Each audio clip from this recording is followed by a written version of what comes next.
Hello everyone, this video is for all the aspirants जिनके upcoming exam है, that is your 3rd Jain से लेकर that is your 7th of Jain.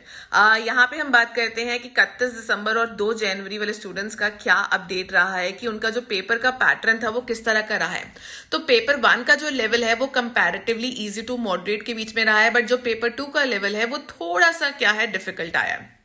But यहाँ पे ध्यान देने वाली बात क्या है कि आपका जो पेपर है वो काफी ज्यादा लेंदी है। कंसेप्चुअल क्वेश्चंस पूछे गए हैं, असर्शन रीजनिंग के क्वेश्चंस पूछे गए हैं, स्टेटमेंट वाइज वाले क्वेश्चंस बहुत पूछे गए हैं। तो भाई यहाँ पे जिनका भी अपकमिंग एग्जाम है, थोड़ा स्पीड के ऊपर जरूर ध्यान दीजिएगा, क्योंकि बहुत सारे बच्चों के मैसेजेस आ रहे हैं कि मैम हमारा जो पेपर है वो थोड़ा सा छूट गया है। क्योंकि आपको पता है इस पेपर में कोई नेगेटिव मार्किंग नहीं होती है। तो भाई आपने सभी क्वेश्चंस को क्या है, दैट इज योर अटेम्प्ट कर आना है, क्योंकि अगर तुक्का भी लगता है तो भाई चांसेस आर देयर कि आपका कोई ठीक हो जाए। छोड़कर आएंगे तो उसका कोई भी नंबर नहीं मिलेगा। तो स्पीड का अपना शुरू से ही ध्यान रखिएगा।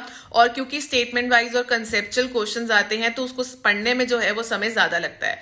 डीआई और आर का आपका जो आरसी है वो इजी ही आ रहा है। चलिए, तो पेपर का लेवल थोड़ा सा क्या है, लेंदी है, और थोड़ा सा पेपर जो 2 है वो आपका डिफिकल्ट आया है। तो डरना नहीं है, बस अपनी जो स्पीड है वो मेंटेन करके रखनी है। अगर और कोई भी डाउट्स है आपको पेपर से related, you can let me know in the comment section, and आप मुझे बता सकते हैं कि आपका जो एग्जाम है वो कौन से दिन है, so that we can do your paper analysis, paper 1 analysis, जो आपके एग्जाम के लिए भी हेल्पफुल होगा। शीमल this side, your paper 1 and paper 2 commerce faculty. Thank you for watching this video. Best of luck.